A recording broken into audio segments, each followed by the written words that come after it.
महायुतीचे आपल्या सगळ्यांचे लाडके उमेदवार शिवछत्रपतींचे 13वे वंशज, आपल्या साताऱ्याचा स्वाभिमान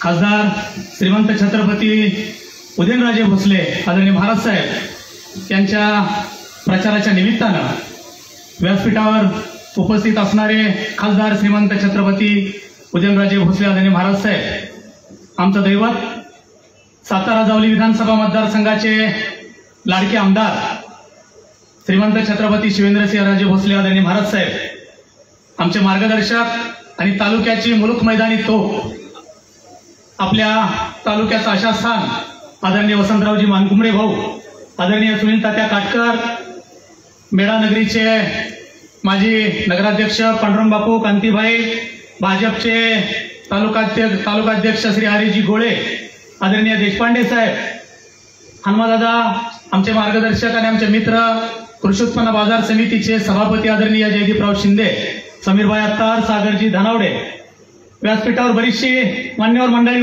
उपस्थित आहे. सगळ्यांचं नाव घेऊन मी वेळ वाया घालवू इच्छित नाही. सन्माननीय सर्वच तालुक्यातून आलेले सर्व सन्माननीय पदाधिकारी, नेते, आमच्या केळघर, बामणोली, दक्षिण भाग, मेढा नगरपंचायत, करर, कुडाळ, म्हसवे, सायगाव आणि आमच्या खालच्या वागेश्वर पट्ट्यातले आमचे तमाम उपस्थित असणारे सगळे माता भगिनी आणि सर्व मित्रांनो, निवडणूक लोकसभेची आहे. संपूर्ण जिल्ह्यामध्ये चर्चा आहे आता जावली काय करणार. काल केळघरमध्ये प्रदेशाध्यक्षांचा राष्ट्रवादी काँग्रेस पार्टीचा मेळावा झाला. मेळाव्याला किती लोक होती बांधवांना आपल्या सगळ्यांना कल्पना आहे. अरे आमचे नेते 24 तास 7 दिवस पायात भिंगरी बांधून अगदी आमच्या तळागाळातल्या कार्यकर्त्यापासून आमच्या डोंगरदऱ्यातल्या कडी-कपारीतल्या कार्यकर्त्यापर्यंत खऱ्या अर्थानं विकासाचं काम करणारे आदरणीय शिवेंद्रराजे आमच्या सगळ्यांच्या पाठीमागे आहे. कुठल्याही प्रकारची शंका घेण्याचा वाव आहे का मला सांगा तुम्ही. संपूर्ण आपण तालुक्यातील सगळी सन्माननीय नेते मंडळी या ठिकाणी उपस्थित आहोत. सर्व प्रमुख पदाधिकारी कार्यकर्ते आहोत. आजच्या सभेच्या निमित्तानं मी संपूर्ण जिल्ह्याला सांगू इच्छितो की जावली खऱ्या अर्थानं श्रीमंत छत्रपती शिवेंद्रसिंहराजे भोसले यांच्या पाठीमागं, आदरणीय उदयनराजे महाराज साहेबांच्या पाठीमागं खंबीरपणे उभी राहणार आहे. देशाचे आपले लाडके पंतप्रधान आदरणीय मोदी साहेब यांनी आपल्या सर्वच गोरगरीब, कष्टकरी, शेतकरी, दलित, मजूर, मागासवर्गीय सगळ्यांसाठी अनेक योजना राबवल्या.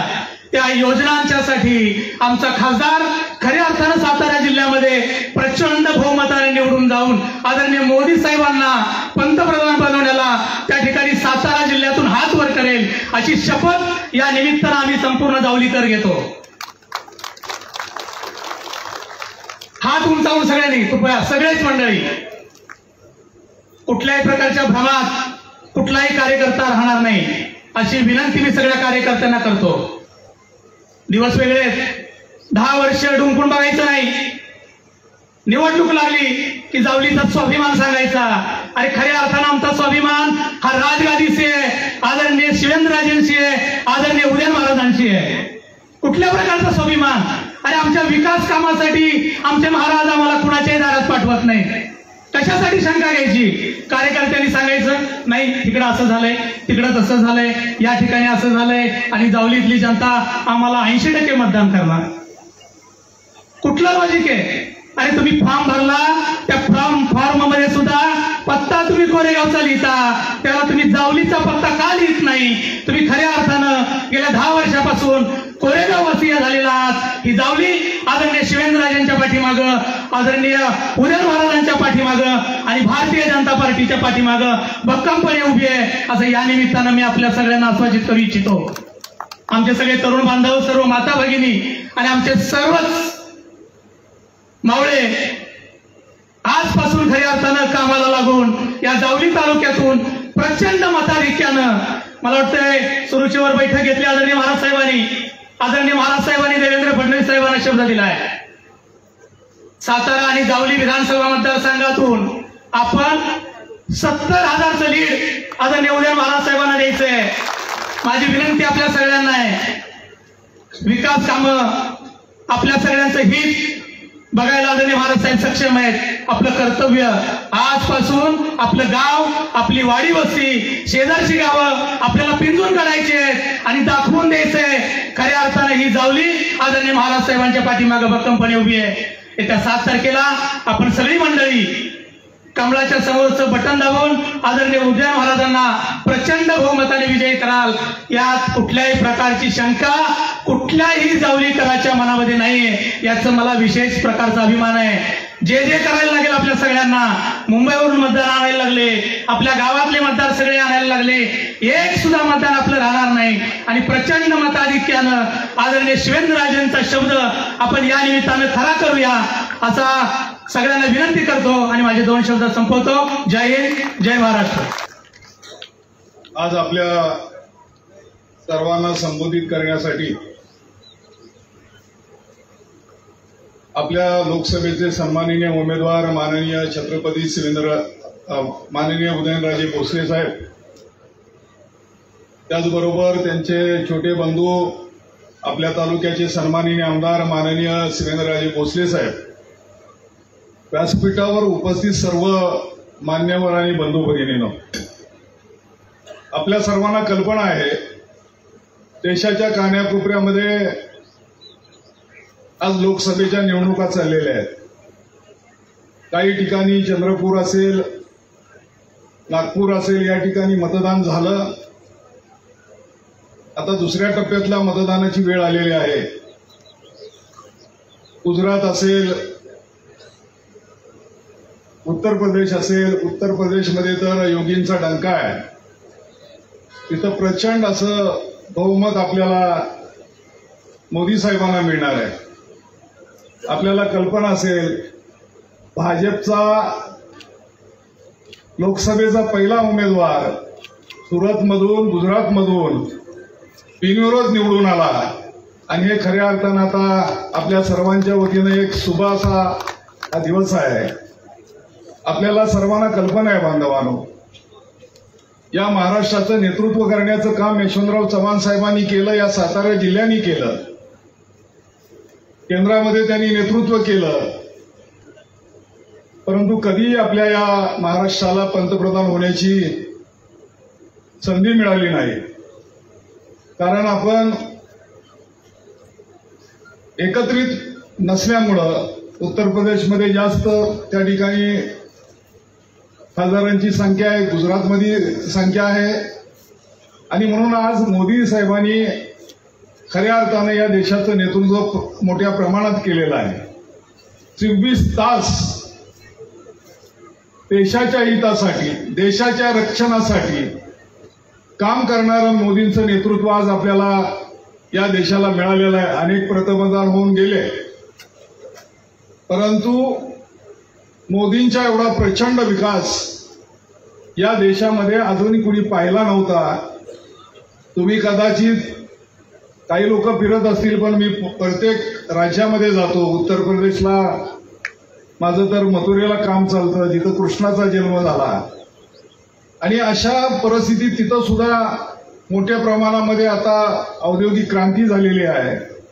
आज गुजरात पाहिलं तर गुजरात एकदम जबरदस्त असं गुजरात त्या ठिकाणी आपल्याला पाहायला मिळतं. रस्ते असतील, पिण्याच्या पाण्याच्या योजना असतील, अगदी शेतीला असणारे कालवे असतील आणि आपण पाहतोय गडकरी साहेबांच्या माध्यमातून प्रचंड असा या भारतामध्ये जेवढे रस्ते आज झालेले आहेत. मग आपण मुंबईवरनं येणारा एक्सप्रेस पाहिला, आता तुम्ही चांदणी चौकात गेला तर त्या ठिकाणी केलेले उड्डाण पूल पहा. एवढं असं प्रचंड तंत्रज्ञान आज गडकरी साहेबांच्या माध्यमातून या देशामध्ये रस्त्याचं जाळं त्या ठिकाणी पसरलं गेलंय. बांधवांनो, 360 कलम, अरे या देशामध्ये कितीतरी जाती दंगली होत होत्या. आपण पाहिलं काश्मीरच्या खोऱ्यामध्ये प्रचंड असा दहशतवाद होता, परंतु मोदी साहेबांच्या सरकारनं हा दहशतवाद ठेचून काढला. बांधवांनो, आता कुठेही तुम्हाला तो दहशतवाद त्या ठिकाणी दिसत नाही. आणि केवढी डेअरिंग केली. या देशात कुणाला वाटलं नव्हतं की हे 370 कलम हटवलं जाईल परंतु मोदी सरकारच्या माध्यमातून 370 कलम हटवलं गेलं. बांधवांनो, खऱ्या अर्थानं मोदी साहेबांना धन्यवाद दिले पाहिजेत. या देशातल्या, या तालुक्यातल्या, या जिल्ह्यातले, अरे या महाराष्ट्रातले अनेक वीर त्या ठिकाणी बळी गेले. त्या दहशतवाद्यांनी आपल्या मातीतल्या लोकांचा खऱ्या अर्थानं त्या ठिकाणी छेड केला, रक्त पेलं. अशा काश्मीरला मुक्त करण्याचं काम बांधवांनो मोदी साहेबांनी केलं. त्या ठिकाणी ओबीसीना आरक्षण नव्हतं, त्या ठिकाणी बहुधर्माच्या लोकांना आरक्षण नव्हतं, त्या ठिकाणी इतर जातीच्या लोकांना आरक्षण नव्हतं. तिथं एकच कायदा होता. परंतु आज 370 कलम हटवल्याच्या नंतर आज तिथल्या सगळ्या मुस्लिम समाज असेल, इतर जातीचा समाज असेल, त्यांना खऱ्या अर्थानं बांधवांनो न्याय मिळाला. 500 वर्ष झालं आज आपल्या श्रीराम मंदिर, श्रीराम एका खोलीमध्ये बंद होते. परंतु प्रचंड असं भाजपच्या माध्यमातून हे काम केलं गेलं. गेली अनेक वर्ष मग अटल बिहारी वाजपेयी असतील, बाळासाहेब ठाकरे असतील, इतर सर्व लोकांनी बाबरीच्या माध्यमातून तो ढाचा पाडला आणि त्या ठिकाणी आज खऱ्या अर्थानं मोदी साहेबांनी 500 वर्षाच्या नंतर आजही अनेक गाणी वाजतात की हर हर घर का बच्चा कहता है जय श्रीराम कहता है. आणि अशा पद्धतीचं मंदिर, एक सुंदर असं मंदिर आज आपल्या श्रीरामाचं मंदिर अयोध्येमध्ये निर्माण करण्याचं काम या मोदी सरकारनं केलं. म्हणून बांधवांनो, आपल्याला भागातलं राजकारण आपण बाजूला ठेवूया, गावातलं राजकारण बाजूला ठेवूया. कुणी म्हणेल आता विरोधी उमेदवार आपल्या उदयनराजे साहेबांच्या विरोधातला उमेदवार कदाचित आपल्या तालुक्यातला आहे. बांधवांनो, आता भावाचा नाही, आता सुनेच्या पुढं पण भावजाई उभी राहते. तिकडं भाव काय काय ठिकाणी उभे राहतात एकामेकाच्या विरोधात. गोरे आणि बोऱ्याचे शेखर मोरे राहिले होते, सासूच्या विरोधात सुना उभ्या राहतात. आणि तुम्ही जर आता आपण भावनिक बनलो, आता मला तुम्हाला तसा प्रश्न विचारायचा आहे, जे उमेदवार आहे त्यांनी जावलीसाठी असं काय योगदान केलं? ते आपल्या तालुक्यात आले, दूध संघ बंद पडला. ते आपल्या तालुक्यात आले, आमच्या सौरभ बाबाचा साखर कारखाना बंद पडला. ते आमच्या तालुक्यामध्ये आले, आमची कृषी उत्पादन बाजार समिती ठप्प झाली. पण मला सांगा ना, मौवातकेकर धरण आम्ही केलं, आम्ही पुनर्वसन केलंय, त्यासाठी माझा प्रचंड असा त्याग आहे. आता आपल्या बोंडारवाडीचं धरण अगदी बरीच म्हणते ते कोण पाटणकरण हे ते सगळे, ते मला वाटते सुपारी बाजारच दिसतोय. प्रत्येक इलेक्शनला कोणाला तरी पाठिंबा देतो आणि मग माल घेतो आणि मग प्रत्येकाला पाठिंबा देतो. अरे आम्ही काय मेलोय का या तालुक्यातला? आम्ही आहे. आता ही जी जमीन आहे बोंडारवाडीची, ही आपल्या महाराजांची जमीन आहे. उदय महाराजांचा तिथं कायदा चालतो, तिथं त्यांचं सातबारा आहे. त्यांनी महाराजांनी जर तिथं सांगितलं नाही इथं धरण करायचं तर काय होईल सांगा? परंतु महाराजांनी पण मोठेपणा केला. आज शिवेंद्र बाबांनी, आज फडणवीस साहेबांनी खऱ्या अर्थानं या बोंडारवाडीच्या धरणाला मंजुरी दिली. बांधवांना, या तालुक्यामध्ये अनेक नेते झाले, आमदार झाले. मला सांगा, या कनेर धरणाचं जर पाणी त्यांना जर तेवढी बुद्धी असती तर या कनेर धरणाचं पाणी याच फाट्यावरून पलीकडे टाकलं असतं, त्या फाट्यावरून सायगावला टाकलं असतं. तुम्ही उत्तर कराडला जा, मोठ्या मोठ्या स्कीम, त्या कराडमधून पाणी उचललंय, जर कवठे महाकाळला पाणी नेलं. अरे मग आमची नेते मंडळी काय करत होती? अगदी आमचे सदाभाऊ जरी म्हटले मी असं करतो, मी तसं करतो, तुम्ही ह्या भागातले, मग तुम्ही बोंडारवाडी धरण का नाही केलं? तुम्ही आज गप्पा मारताय. आज बोंडारवाडी धरण खऱ्या अर्थानं आपल्या या दोन्ही महाराजांच्यामुळं, विशेषतः आमच्या शिवेंद्र बाबांच्यामुळं आज ते मार्गी लागलेलं आहे. अहो सांगा हो, आज या धरणाचा फायदा किती होणार आहे आपल्याला? दोन्ही बाजूनं मोरावळ्यापर्यंत या बाजूने कॅनल जाणार आहे, पलीकडनं सायडीपर्यंत कॅनल जाणार आहे. अरे हे पाणी एकदा आपल्या शेतात आल्याच्या नंतर खऱ्या अर्थानं आपल्याला त्या ठिकाणी संपत्ती निर्माण होणार आहे. अनेक माथाडी कामगारांना मुंबईला जावं लागतं, मजुरीची कामं करावी लागतात. आणि मला सांगा, आज माथाडी कामगारांची कामं राहिलेत का हो? लाटली ती कामं. अनेक दादागिरी, अनेक गँगा, अनेक त्या ठिकाणी गँगवर घुसलंय. आज माथाडी कामगार दिशाहीन झालाय. किती टोळ्यांची कामं गेली, किती टोळ्या बर्बाद झाल्या. अगदी अनेक जण गप्पा मारतात माताडीच्या अमुक झालं तमुक झालं. अरे माताडीचे नेते पण तुम्ही, चितूर बाजार समितीचे सभापती पण तुम्ही, 5 वेळा तुम्ही आमदार झाला. आता तुम्हाला कशाला खासदारकी पाहिजे? तर सगळं तुम्हालाच पाहिजे. आम्ही का मेलो का? सगळे मेलो का आम्ही? सांगा. मी स्पष्ट बोलतो म्हणून लोक माझ्यावर जरा रागवतात. हा भाऊ तुम्ही लयच बोलता. आता बोलायचं नाही तर काय करायचं? आपला पक्ष भाजप आहे, आपला गट शिवेंद्र बाबाचा आहे, हे मात्र सगळ्यांनी ध्यानात ठेवा.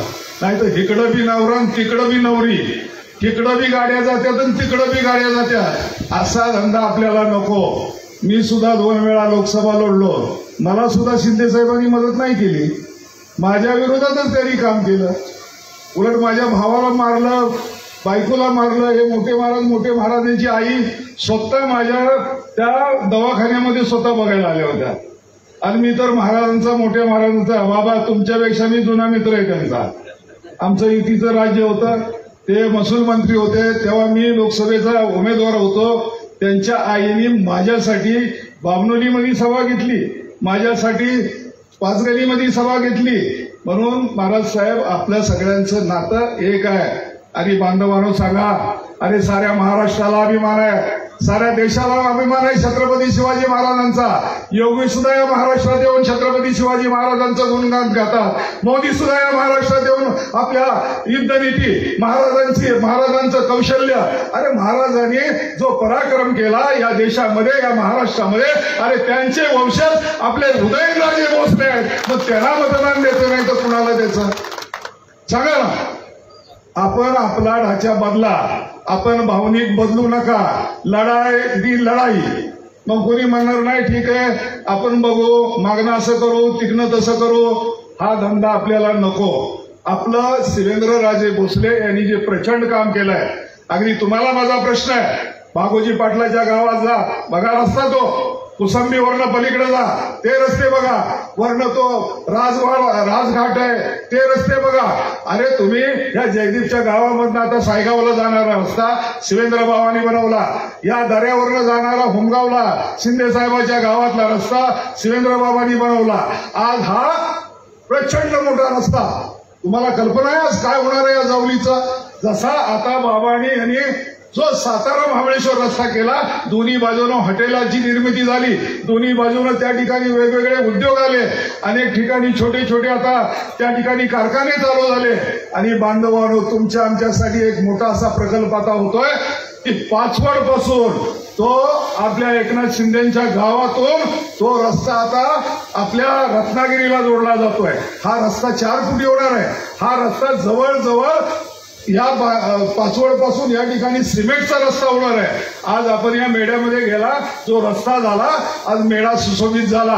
आणि म्हणून अशा पद्धतीनं जे प्रकल्प आज आपल्या या मरणमुळेला जाणारा शेवटचा रस्ता, अजूनपर्यंत तिथं डांबर गेला नव्हता, अजूनपर्यंत तिथं रस्ता गेला नव्हता. आमची ती रेंडीमुऱ्यामध्ये अजून रस्ता झाला नव्हता. ते रस्ते सगळे आमच्या शिवेंद्र बाबांनी बनवले. मग आपल्याला काय हवंय? अरे बोंडारवाडीचा प्रकल्प दिला, सोपं काम आहे का? एवढ्या वर्ष कुणी ते करू शकले नव्हतं. एवढा मोठा प्रकल्प आज बोंडारवाडीचा प्रकल्प होतोय. बांधवांनो, आपल्याला वरदान आहे, वरदान. आज जरी हा मवादगेगाचा प्रकल्प, पुनर्वसनाचे प्रश्न होते, त्या ठिकाणी जमिनीचे प्रश्न होते, अजून काही प्रश्न आहेत. दोन्ही महाराजांना माझी विनंती आहे, तुम्ही हे इलेक्शन झाल्याच्या नंतर त्या ठिकाणी लक्ष घाला आणि त्यांच्या प्रश्नांना सुद्धा वाचा फोडण्याचं काम करा. आज मवादगेगर प्रकल्पाच्या माध्यमातून दोन्ही बाजूला आता कॅनल चालले, लवकरात लवकर हे पाणी तुमच्या जमिनीपर्यंत जाणार आहे. अरे मग त्या जमिनीला पाणी देणाऱ्यांना तुम्ही मतदान देणार. आज ते मंत्री होते आणि ते पण कृष्णा खोरेचे मंत्री होते. काय केलं तेवढं मला सांगा. कुठले प्रश्न सोडवले सांगा. कुठला प्रकल्प जावली तालुक्यात आणला सांगा. आणि म्हणून असं विशेष काम या बोंडारवाडीच्या धरणाच्या माध्यमातून आता होत आहे. त्या ठिकाणी खऱ्या अर्थानं शिवेंद्र बाबा आणि उदयनराजे भोसले यांनी जो प्रयत्न चालवलेला आहे, या प्रयत्नाला खऱ्या अर्थानं यश आलंय. बांधवांनो, पाणी असेल, पियाला पाणी मिळत नाही, आता जमिनीला पाणी तर पाहिजेच. आणि म्हणून जमिनीला पाणी मिळाल्याच्या नंतर खऱ्या अर्थानं आज आपली उन्नती होणार आहे. गावागावामध्ये एक प्रसन्न असं वातावरण आहे. शेतकरी आमचा प्रफुल्ल होणार आहे. अरे जमिनीमध्ये पिकवलं जाणार आहे शेतकरी आमचा त्या ठिकाणी श्रीमंत होणार आहे. अरे पिढ्यानपिढ्या गेल्या आमचा माताडी कामगार म्हणून काम करण्यामध्ये. अरे आम्ही काय करतो मुंबईमध्ये जाऊन मजुरीचं काम करतो. त्या ठिकाणी आम्ही ओझा होतो. कैलासवासी अण्णासाहेब पाटलांनी खऱ्या अर्थानं न्याय दिला. परंतु नंतरच्या नेतृत्वाने काय केलं त्याची अंडीपिंडी महाराज साहेब फक्त मलाच माहिती आहे. परंतु मी आज बोलत नाही. असं जर मैदान आलं आणि त्यांनी मला आव्हान द्यावं मग मी बघतो काय असेल ते. परंतु आपल्या सर्वांना विनंती आहे जास्त बोललं. खरं तर सभेला आपल्याला उशीर झाला. पाऊस आला होता आणि पावसानेही आपल्याला साथ दिली. माझी तुम्हाला विनंती आहे भविष्य काळामध्ये मतदानाच्या माध्यमातून पेट्या उघडल्या जाणार आहेत.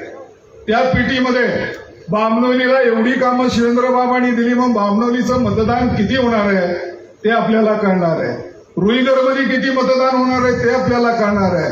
आणि गावागावाचं मतदान त्या ठिकाणी आम्हाला माहिती पडणार आहे. त्यामुळं तुम्हाला माझी विनंती आहे जे मतदान ज्या गावातनं भाजपला होईल विरोधी पक्षाला होईल हे सुद्धा आपल्याला त्या ठिकाणी कळणार आहे. आणि तुम्ही जी सगळे गप्पा मारताय आज जवळजवळ उदयनराजेंच्या माध्यमातून 4 आमदार या जिल्ह्यातले आज त्यांच्या बरोबर आहे. वाई खंडाळ्याचे आमदार अजितदादाच्या माध्यमातून त्या ठिकाणी आपली युती झालेली आहे ते आपल्या बरोबर आहेत. आज एकनाथ शिंदे साहेब तर या जावलीचे सुपुत्र आहेत. आज खरं तर त्या पट्ट्याला खऱ्या अर्थानं सलाम केला पाहिजे. आज जेवढं खऱ्या अर्थानं या शिवसेनेसाठी अख्खी शिवसेना त्यांच्या बरोबर आली.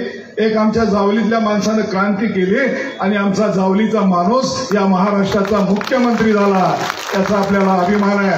म्हणून बांधवांनो या मुख्यमंत्र्यांचे हात बळकट करण्यासाठी अजितदादांचे हात बळकट करण्यासाठी मोदींचे हात बळकट करण्यासाठी आपली आता महायुती झालेली आहे.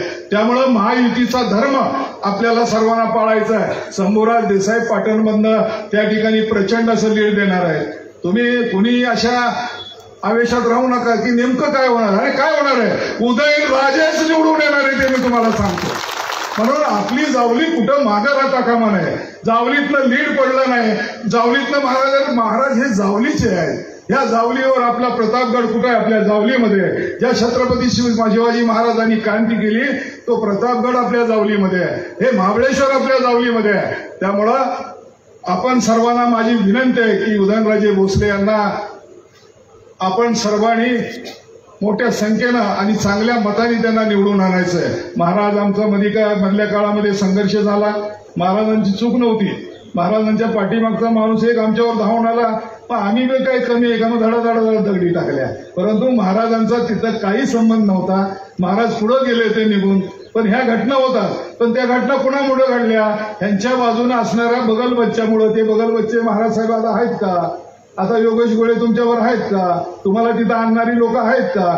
मध्ये आम्ही एक बातमी वाचली तुमची काटकर साहेबांनी आमचे कोण हे सयाजीराव शिंदे त्यांनी की एवढे फंड महाराजांचे जावली तालुक्यामध्ये वाटले गेले. पण कुणाच्या नेतृत्वाखाली सदाभाऊ सपकाळांच्या नेतृत्वाखाली. आता सदाभाऊ आहेत का महाराज साहेब तुमच्या. आम्ही नाही का मग आम्ही बरे ना.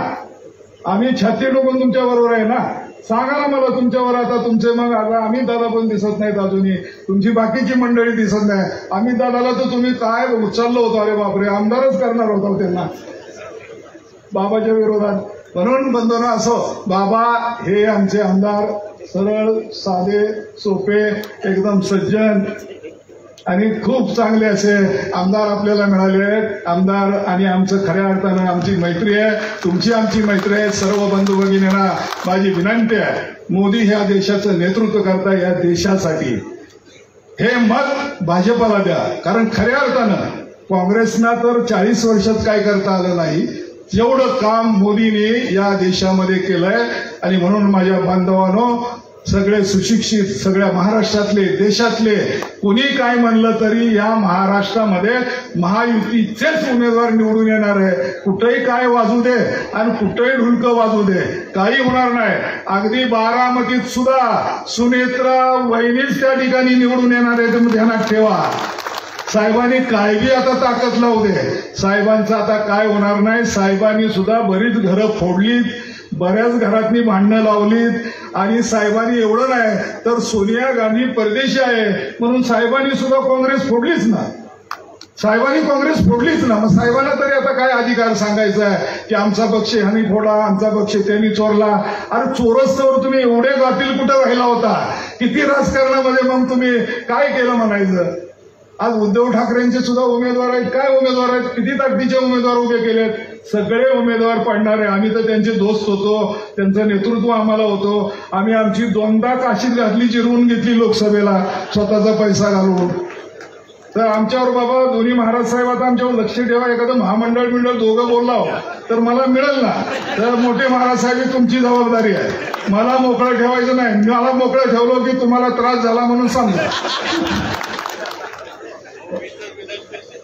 नाही नको विधान परिषद एवढं मोठं नको आपल्याला ते बारकसं महामंडळ नरेंद्र पाटलांना दिलं असलं मला तर दिलं पाहिजे का नाही? जावली करा ना.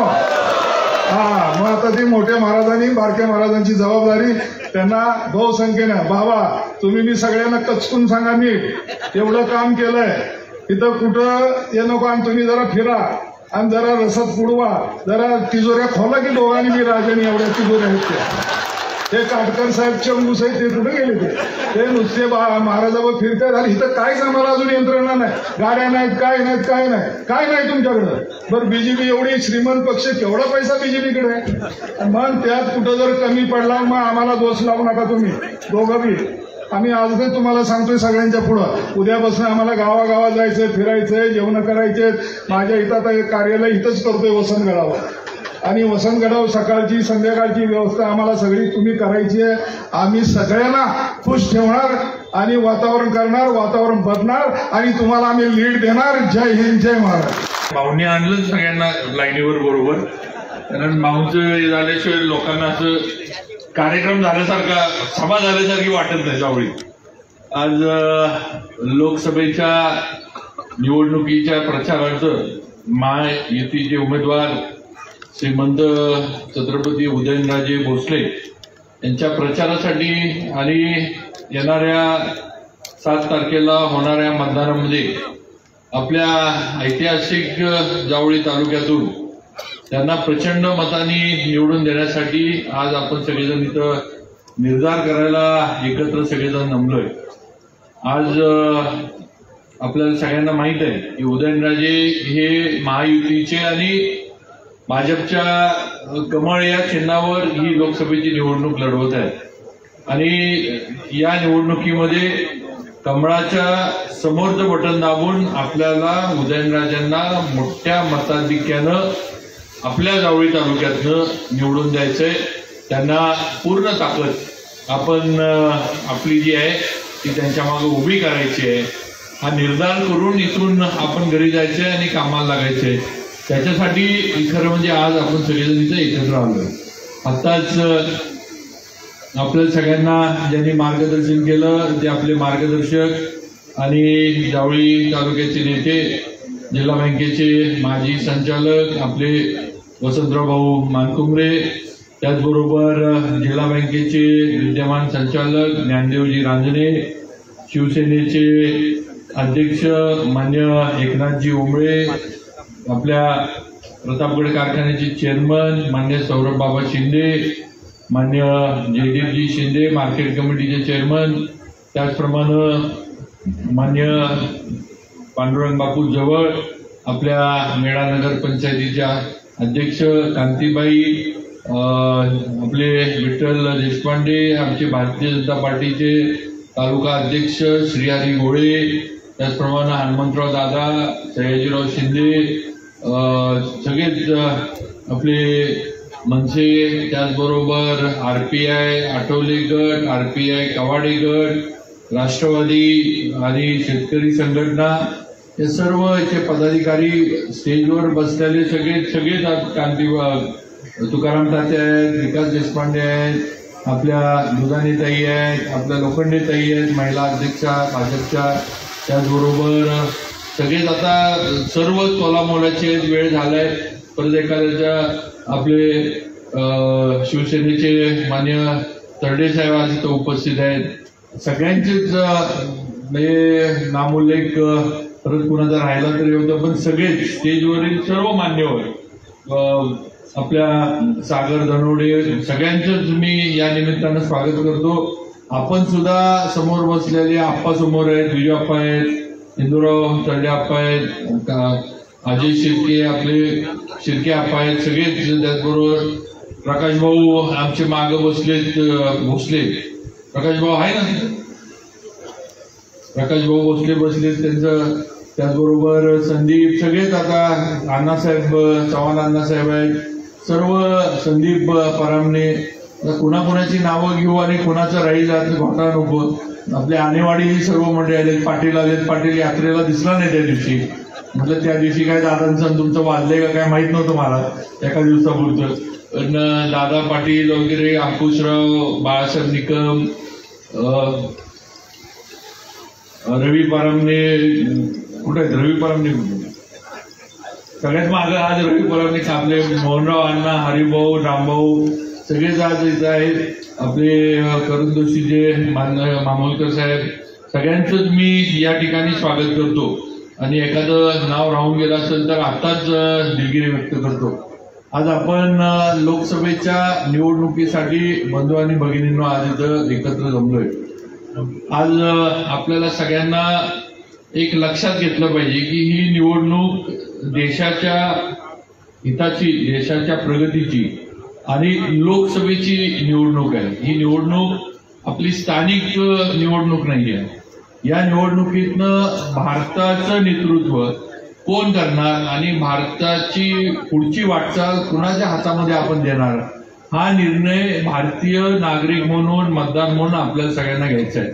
आणि म्हणून कधी कधी निवडणुकांमध्ये थोडं मोठा विचार करायचा असतो. स्थानिक विषय जे आहेत ते थोडे बाजूला ठेवून, सगळे पत्रकार बंधू पण येत आहेत, थोडे स्थानिक विषय जे आहेत ते बाजूला ठेवून देशहिताच्या गोष्टी काय आहेत, देशहिताचे निर्णय काय आहेत ते आपल्याला सगळ्यांना करायला लागणार आहे, ते लक्षात घ्या. आज देशाची गेल्या 10 वर्षाची भारताची प्रगती, भारताची जगामध्ये नवीन ओळख जी निर्माण झाली ती कशी झाली, कोणामुळे झाली, ह्याचा विचार मतदार म्हणून आपण प्रत्येकानं करणं मतदानाच्या आधी गरजेचं आहे असं मला तरी स्पष्ट वाटतं. ह्याचा पण विचार आपण केला पाहिजे. गेल्या 10 वर्षामध्ये भारतीय जनता पार्टीच्या नेतृत्वाखाली नरेंद्र मोदीजींचं सरकार आल्यापासून एक घोटाळा तुम्ही मला दाखवून द्या जो नरेंद्र मोदींवर किंवा त्यांच्या मंत्रिमंडळातल्या मंत्र्यावर आरोप झाला असेल, असा एक घोटाळा मला दाखवून द्या. 10 वर्षात एक पण घोटाळा नाही. जो पैसा आपला जातोय तो पैसा परत आपल्यापर्यंत येतोय. मग किसान सन्मान योजना असेल, आपली महिलांसाठी राबवल्या गेलेल्या योजना असतील, घरकुलांच्या योजना असतील, आज जलजीवनची कामं प्रत्येक गावामध्ये केंद्र सरकारकडनं कोट्यावधीचा निधी जलजीवनसाठी आज आलाय. हा कुठनं आला? हा आपला पैसा सरकारकडे टॅक्स मधनं गेला होता, तो परत आपल्यापर्यंत आलाय. हे आपण लक्षात घेतलं पाहिजे. आज ज्या योजना वेगवेगळ्या केंद्र सरकारकडनं राबवल्या गेल्या त्या योजना थेट तुमच्यापर्यंत येतात. कुणालाही तुम्हाला भेटायला लागत नाही, कुणालाही तुम्हाला जाऊन सह्या घ्यायला लागत नाही, कुणाचीही शिफारस लागत नाही. कुठल्या आमदाराला भेटा, नगरसेवकाला भेटा, कुणाला भेटा, कुणाला कमिशन द्या, अधिकाऱ्याला अजिबात असलं काही करायला लागत नाही. तुम्ही पात्र आहात, तुम्ही लाभार्थी आहात, तुमच्याकडे लागणारी सर्व कागदपत्र आहेत, तुमच्या बँक अकाउंटला पैसे ज्या त्या तारखेला जमा होतात, तुम्ही तिथनं काढून घेऊ शकता. अशा पद्धतीनं योजना या आज भारतातल्या असंख्य नागरिक म्हणजे आपल्यापर्यंत जशा येतात तशा भारतातल्या असंख्य कोट्यावधी नागरिकांपर्यंत या योजना येतात, ही वस्तुस्थिती आहे. आणि कुठलाही घटक समाजामधला योजनेपासून दूर ठेवलाय असं झालेलं नाही, हे आपण सगळ्यांनी लक्षात घेतलं पाहिजे. आणि म्हणून या निवडणुकीकडे बघताना मी सुरुवातीलाच म्हणलं की थोडं मोठा दृष्टिकोन ठेवून आपण बघितलं पाहिजे. स्थानिक इथलं काय भूमिपुत्र हे ते अशा याच्यामध्ये भावनेच्या याच्यामध्ये आपण जर गेलो तर मग आपली निर्णय क्षमता जी आहे ती थोडीफार कमी पडणार. याचा विचार सगळ्यांनी केला पाहिजे. आज जो विकास ज्या पद्धतीनं विकास कामांना निधी आपल्या तालुक्याला मिळालाय. मी नुसतं जावळी तालुक्याचं बोलतो, मला काही जिल्ह्याचं बोलायची गरज नाही किंवा जिल्ह्यावर बोलायचा माझा अधिकार पण नाही, कारण मी काय त्या मतदारसंघाचा प्रतिनिधी नाही. पण आज जावळी तालुक्याला जो निधी कोट्यावधी ह्याचा मिळालाय, तो निधी कुणामुळे मिळालाय, तो निधी कसा आला, एवढा आपल्या तालुक्याला कोट्यावधीचा निधी तालुक्यातील छोट्या मोठ्या विकास कामांसाठी कसा मिळाला, ह्याचा विचार इथं बसलेल्या प्रत्येकानं मतदार म्हणून करणं गरजेचं आहे आणि मग मतदानाला जाणं गरजेचं आहे, असं मला स्पष्टपणे सांगावंसं वाटतं. बंधूंनो, भगिनींनो, भावनेच्या भरात विकास कामं होऊ शकत नाहीत. आज भावना आहे किंवा आपल्या काहीतरी आपल्याला कोणतरी आपल्या हृदयाला हात घालतं म्हणून सातारा महाबळेश्वर रस्ता नाही होऊ शकत. आज भावनेच्या भरामध्ये बोंडारवाडी धरण उभा नाही राहू शकत, हे लक्षात घ्या. त्याला ताकद पाहिजे, निर्णय क्षमता असणारं नेतृत्व मागं पाहिजे आणि त्या प्रकल्पाला लागणारा निधी देण्याची धमक देण्यासाठी आज एवढा मोठा रस्ता जो आहे तो आपल्यासाठी मंजूर झालाय. कोण आपल्यातलं मागणी करायला गेलो होतो सांगा? इथं बसलेले समोरचे स्टेजवरचे आपण कधी कुणी गेलो होतो किंवा आम्हाला आमचा भाग कोकणाशी जोडून द्या म्हणून आम्हाला पण शासनानं निर्णय घेतला किंवा या भागाला जर निमित्तानं आपल्याला 4 पैसे व्यवसायाच्या माध्यमातून उपलब्ध होतील. आज आपली सगळी लोकसंख्या भाऊ जर आपली या सगळ्या गावांची बघितली आणि जर रस्त्याचा हिशोब धरला आणि पुलाचा हिशोब धरला पुढचा, तर आपलं गणितच कुठं बसत नाही. पण हा विचार या सरकारमधल्या नेत्यांनी केला नाही. एकनाथ शिंदे साहेब असतील, देवेंद्र फडणवीस असतील, यांनी असा विचार केला नाही की आम्ही एवढा निधी एवढ्या कमी लोकसंख्येच्या तालुक्यामध्ये कसा देतोय. त्यांनी देऊन टाकला. आज कामाचं टेंडर चालू आहे, थोड्या दिवसामध्ये काम पण सुरू झालेलं आपल्याला बघायला मिळेल, हे या ठिकाणी मला सांगायचं. त्यामुळं जे नेतृत्व आपल्याला देतंय, मागल ती कामं जे नेतृत्व आपल्यापर्यंत पोहोचवतंय, जो पक्ष आपल्यासाठी अगदी शासनाची तिजोरी उघडून ठेवली आहे, त्या नेतृत्वाच्या त्या पक्षाच्या मागं आता आपण उभा राहण्याची वेळ आली आहे. हे आपण सगळ्यांनी जावळीच्या माझ्या बंधू भगिनींनी लक्षात घेतलं पाहिजे. आणि म्हणून मी सुरुवातीला म्हटलं की भावनेच्या भरामध्ये विकास होऊ शकत नाही, ते आपण लक्षात घेतलं पाहिजे. आज छोटंसं उदाहरण द्यायचं म्हणलं, भाऊंनी बाबूजी पाटलांच्या वगैरे इकडचं उदाहरणं दिली. आज रस्ते झाले. आज आपला डोंगरी सगळा तालुका आपला डोंगरी तालुका आहे. सगळ्यात महत्वाचा आपला विषय असतो म्हणजे आमच्या गावाला पोचणारा रस्ता, आणि दुसरा विषय महत्वाचा म्हणजे पिण्याचं पाणी. या 2 गोष्टी पहिल्या झाल्या पाहिजेत. मग नंतर समाज मंदिर आणि बाकीच्या गोष्टी नंतर झाल्या तरी चालतील, पण 2 गोष्टी आमच्या ज्या आहेत त्या नीटनेटक्या असल्या. मुंबईवरनं येणाऱ्या लोकांना गावापर्यंत रात्री अपरात्री चांगल्या वाईट कुठल्याही प्रसंगाला पोचता आलं पाहिजे. गावात कोण आजारी पडलं तर मेड्याला असेल, कुडाळला असेल, सातारला असेल, उपचारासाठी पोचता आलं पाहिजे. ही साधी आपली भावना होती आणि हे 10 वर्षामध्ये आपण पूर्ण केलेली वस्तुस्थिती आहे. आज बाबूजी पाटलांचा भाग सोडा, तो तर आधीच आपण तिथली जी आहे ती रस्त्याची कामं केली होती. पण आज रेंडीमोरा, मरडमोरा, आज कुंभारगणी, आज इकडं मारलीला जायला रस्ता नव्हता. मारली भालेकर हा रस्ता नव्हता. आमच्या मारलीचे सरपंच इथं बसलेत, मला आता दिसले, त्यांना विचारा, मारली भालेकर रस्ता झाला. आज सायगर कावडी रस्ता, ज्यामुळं खालचा भाग वर जोडला जाणार आहे, त्याचं काम आज सुरू आहे. आज पलीकडं म्हणजे आखाडेपासनं कर्नलला आपल्या पाचगणीचा घाट, भाऊ सगळ्या घाटाचं रुंदीकरण झाले. सगळा घाट रुंद झालाय. आता फक्त करडच्या इथला थोडा पीस राहिलाय, तो पण पुढच्या याच्यामध्ये रुंदीकरण तिथलं होईल. हे आज रस्ते, आज अशी परिस्थिती आपली झाली की रस्ते आपल्याकडे सुचवायला नाहीत. आता आपण काय सुचवतोय तर या रस्त्याचं आम्हाला रुंदीकरण करून द्या. कामं जर आली पाहिजेत, कामं जर आली नाही तर त्यामुळं आता या रस्त्याची रुंदीकरण आम्हाला करून द्या, हे आपण सुचवायला लागलोय.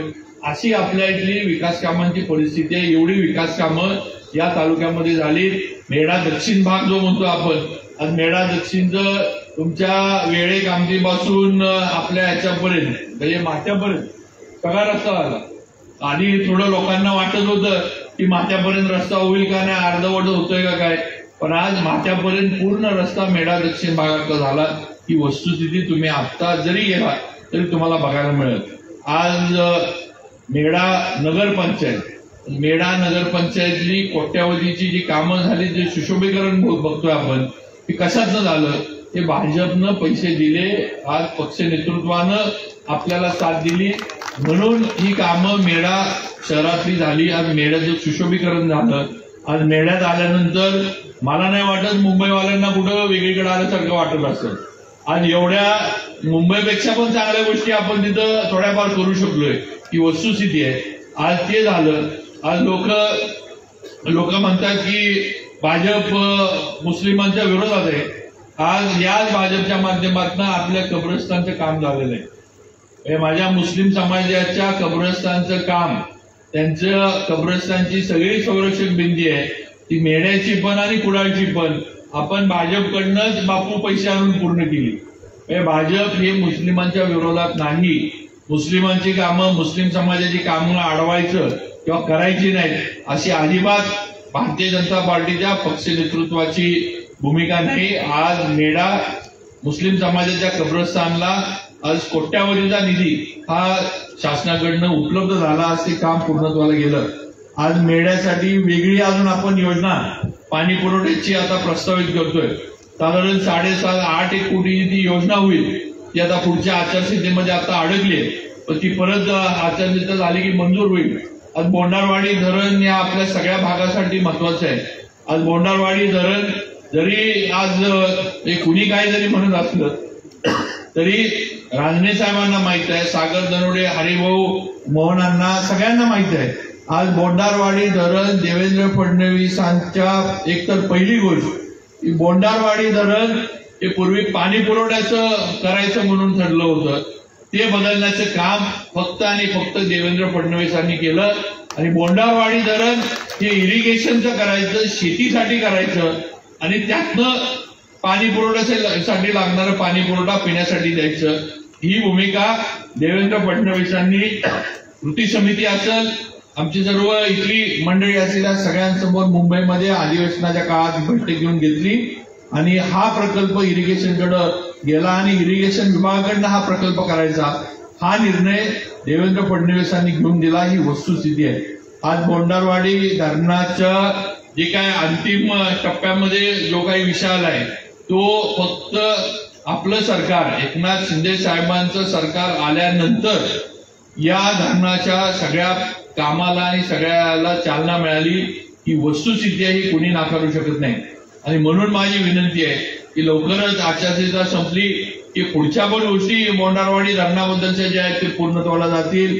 त्याला लागणारा निधी आणि विजू वगैरे इथे समोर बसलेत. मला तुम्हाला पण सांगायचे, मी परत सांगतोय की बोंडारवाडी गावाला कुठेही तुमच्यावर अन्याय न होता आम्ही बोंडारवाडी धरणाचा निर्णय घेऊ. तुम्हाला पण न्याय मिळाला पाहिजे. तुम्हाला पण उघड्यावर आम्ही कोण टाकणार नाही.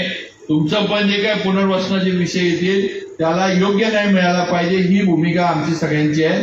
पण तालुक्याच्या आणि गावांच्या, आपल्या खालच्या गावांच्या दृष्टीनं बोंडारवाडी धरण हे होणं गरजेचं आहे, हे आपण पण लक्षात घेतलं पाहिजे. आणि ते आता त्या टप्प्यामध्ये आलंय हे आपण सगळ्यांनी लक्षात घ्यावं, एवढी माझी विनंती आहे.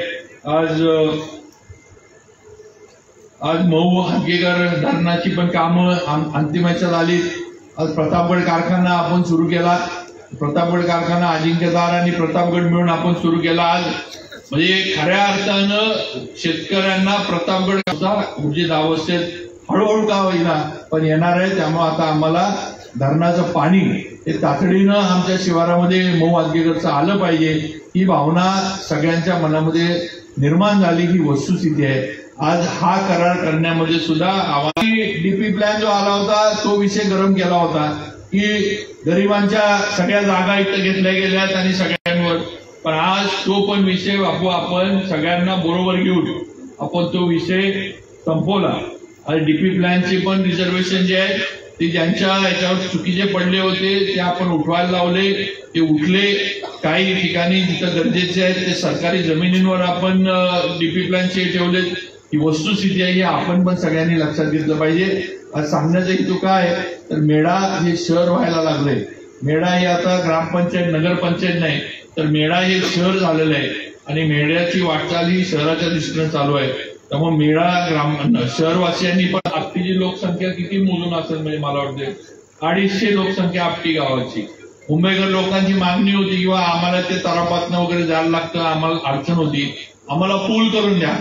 आज 130 कोटीचा पूल टेंडर त्याचं आता चालू आहे. 130 कोटीच्या पुलाचं जोडायचे कोणाला? फक्त आपटीला तापोळा भागाशी 2 गाव. आपटी म्हणजे तापोळावाल्यांची तर मागणीच नव्हती, आपटीवाल्यांची मागणी होती. म्हणून आज 130 कोटीचा पूल आपटीसाठी त्या कोयणीच्या जलाशयावर बांधण्याचं काम हे आता सुरू होणार आहे.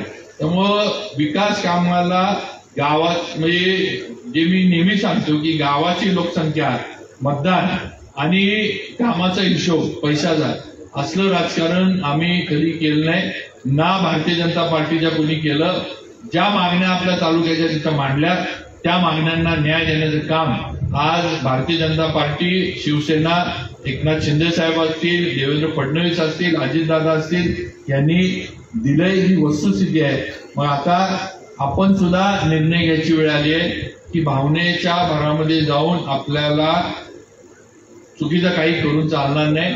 नाहीतर आपण जर अशा पद्धतीनं जी लोक आपल्याला भरभरून देत आहेत त्यांना देण्याची वेळ आल्यावर आपण जर कुठेतरी मार्ग जो आपला आहे तो थोडाफार जरी डगमगलो किंवा चुकलो तरी मग आपल्याला काळ जो आहे तो माफ करणार नाही हे लक्षात घ्या. आणि मी परवा पण बोललो होतो भाऊंच्या इथं की आपण सगळेजण आज जो काही आपला गट म्हणा किंवा तालुक्यामध्ये जी आपली ताकद ही जी निर्माण झाली आहे ती कशी निर्माण झाली? ती संघर्षातनं निर्माण झाली. ही अशी निर्माण नाही झालेली. असं काय आपण एकत्र आलो, बसलो, चहा पिला आणि एकत्र काम करण्याचा निर्णय घेतला अशी ताकद नाही निर्माण झाली. आपण सुद्धा कुणाच्या तरी विरोधात संघर्ष केलाय. संघर्ष करून आपली ताकद निर्माण झाली आहे. भाऊंचं इलेक्शन असू दे, मार्केट कमिटी असू दे, कारखाना, तालुका संघ, सोसायट्या, ग्रामपंचायत, आज प्रत्येक याच्यामध्ये जावळी तालुक्यामध्ये संघर्ष करून आपण आज आपली जी ताकद आहे जावळी तालुक्यामध्ये बांधली आहे, उभी केली आहे हे लक्षात घेतलं पाहिजे. आणि या संघर्षाला जर आपण विसरलो तर पुढं मागे ज्या गोष्टी आपल्या गावामध्ये झाल्या त्याच गोष्टींना आपल्याला तोंड द्यायला लागणार.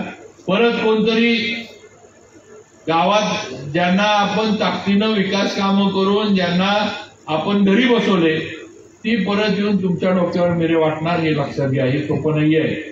त्या आत्ताच्या निवडणुकीपुरतं एक बटन दाबायचा विषय नाहीये. हा विषय पुढं काय होणार आहे ह्याचा पण आपण सगळ्यांनी लक्षात घेतलं पाहिजे. आणि जेवढ्या निवडणुका छोट्या होत जातील तेवढा त्रास तुम्हाला मोठा होत जाणार आहे.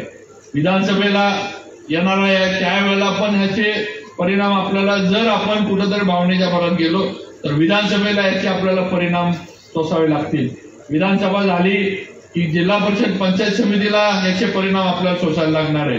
ती झाली की तुमची ग्रामपंचायत आहे, ते झाली की सोसायटी आहे, मार्केट कमिटी आहे. सगळ्याला परत एकदा गटबाजी आणि संघर्ष या गोष्टीला आपल्याला तोंड द्यायला लागणार आहे. ह्याचा विचार कुठेतरी आपण सगळ्यांनी केला पाहिजे असं मला स्पष्टपणे सांगावंसं वाटतंय. आणि म्हणून माझी विनंती आहे की जिथं आपल्याला काही कमी पडत नाही तिथं आपण दुसरा विचार करायची गरजच नाही. आपल्याला कुठं कुणाला काही मागायला लागत नाही, जायलाच लागत नाही.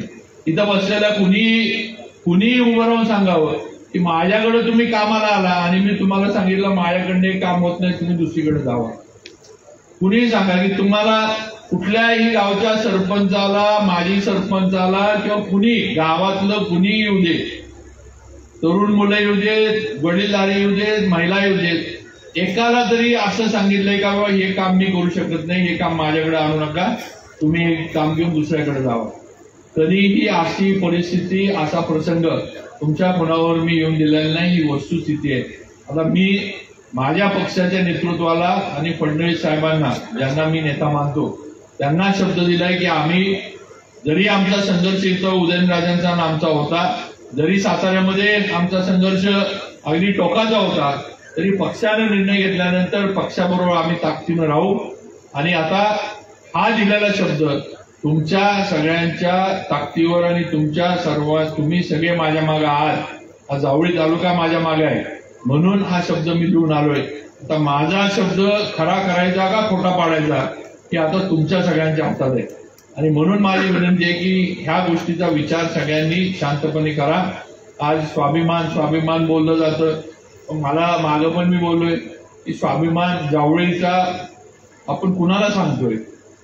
ज्या छत्रपतींना अफजल खानाच्या विरोधामध्ये त्या अफजल खानाला संपवण्यामध्ये ज्या जावळीनं छत्रपती शिवाजी महाराजांना साथ दिली, आज ज्या जावळीनं छत्रपती शिवाजी महाराजांच्या स्वराज्याची सुरुवात करून दिली, आज त्याच घराण्यातल्या वंशजांना तुम्ही जावळीचा स्वाभिमान सांगताय.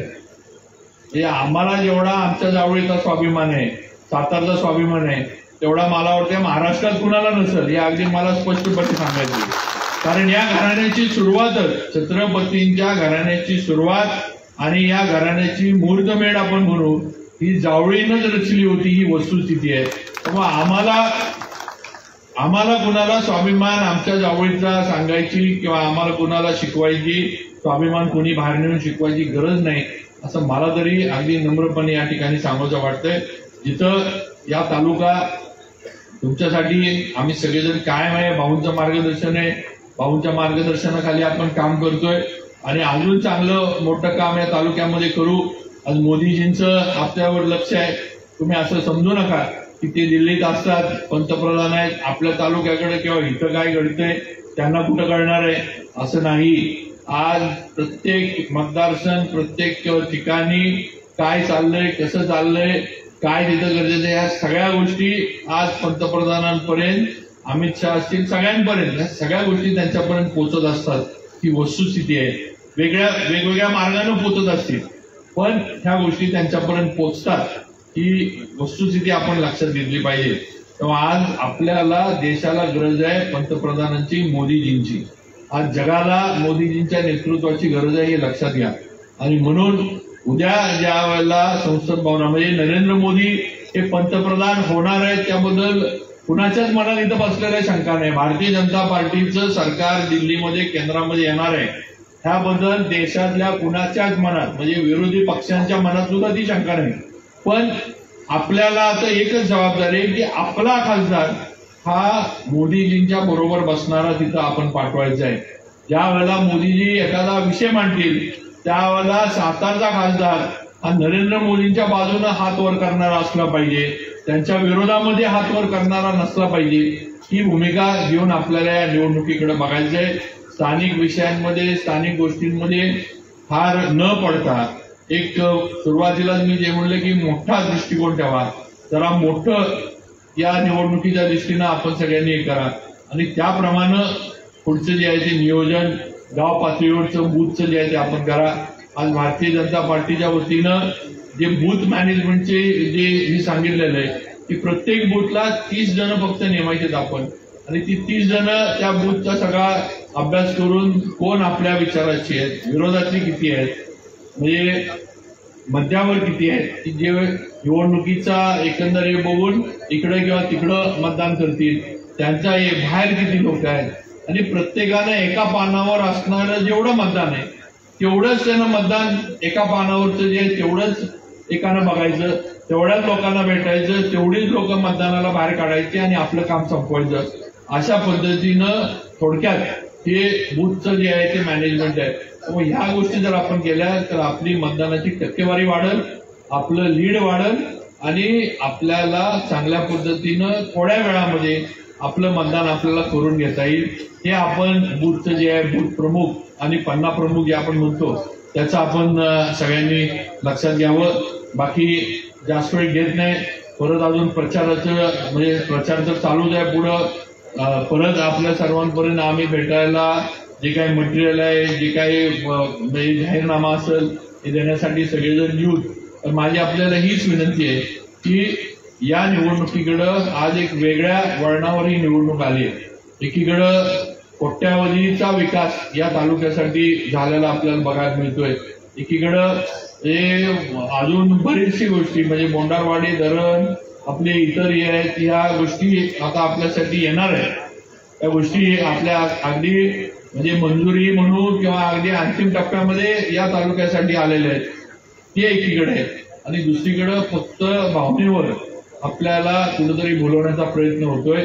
माझा एकच प्रश्न आहे की आज महाविकास आघाडीच्या वतीनं जे इथं सांगितलं जातंय की स्थानिक आहे, भूमिपुत्र आहे, हे आहे ते आहे. माझं एकच वेळ आहे की सगळ्यांनी वर स्टेजवर बसलेल्यांनी पण हे करावं की या तालुक्यामध्ये एवढं जर तालुक्याचा जावळीचा प्रेम म्हणा किंवा जावळीचा कळवळा आज महाविकास आघाडीच्या उमेदवारांना होता तर त्यांच्या विधान परिषदेतल्या फंडातनं किती रुपये जावळी तालुक्याला मागच्या 3-4 वर्षामध्ये आले हे आपल्याला कळालं पाहिजे. मला आमदार म्हणून 5 कोटी रुपये मिळतात, विधान परिषदेला सुद्धा 5 कोटी रुपये मिळतात. एवढं जावळीचं होतं. विधान परिषदेचा फंड तर महाराष्ट्रात कुठेही आपण टाकू शकतो, पण त्यांनी सांगावं किंवा किती आपल्याला जावळी तालुक्याला, मला वाटतं त्यांना 3 वर्ष झाले असतील आमदार म्हणून, बरोबर आहे, 2 वर्ष राहिले असतील, किती आपल्याला पैसे आले, किती आपल्या तालुक्याला न्याय त्यांच्या माध्यमातून विकास कामांना मिळाला, ही कुठेतरी आकडेवारी आणि मग खरं प्रेम जावळीवर किती आहे हे त्याच्यातनं त्यांनी स्पष्ट करावं अशी विनंती या निमित्तानं करू इच्छितो. बाकी भाऊंनी सांगितले, भाऊ तुम्हाला मागच आम्ही गेले की आम्ही तुमच्याच माग आहे.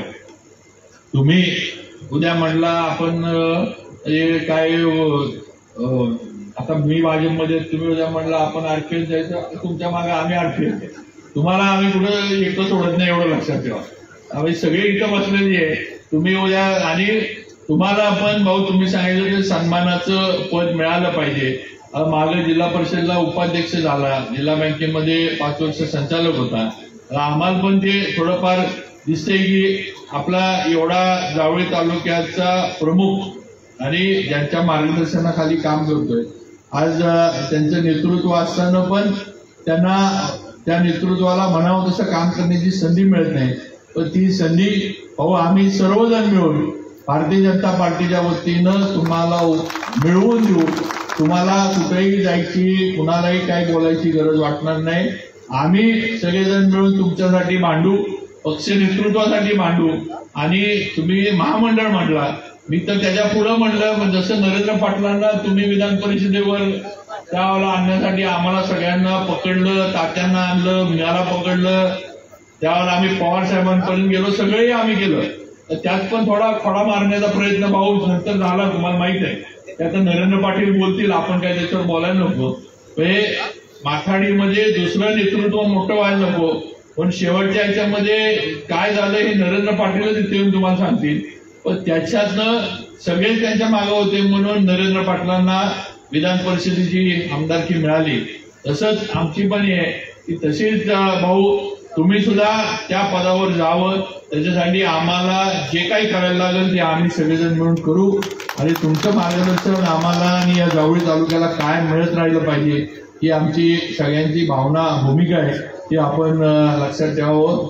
आज बाकी जास्त वेळ घेत नाही, पण एवढंच सांगतो की निर्णयाची वेळ आली आहे. निर्णय विकासाच्या बाजूने घ्यायचा आहे का भावनेच्या बाजूने घ्यायचा आहे, ही आता आपण प्रमुख कार्यकर्ते आणि जावळी तालुक्यातल्या मतदारांनी ठरवायचंय. आज विकास हा आपल्याला महत्वाचा आहे. आपल्या गावाचा रस्ता, आपलं बोंडारवाडी धरण, आपला प्रतापगड कारखाना, आपलं पुढची आता जी हॅमची कामं आहेत, ही जी कामं ज्यांच्या माध्यमातून मिळाली हे त्यांच्याबरोबर आपण ताकदीनं राहायचं का काल परवाचं कुठलं तर जुनं नातं सांगून परत एकदा मतं मिळवण्यासाठी येणाऱ्यांच्या बरोबर आपण कुठंतरी भावना विवश जायचं, ह्याचा कुठेतरी निर्णय तर म्हणजे करण्याची वेळ आली आहे अशी माझी आपल्या सर्वांना विनंती आहे.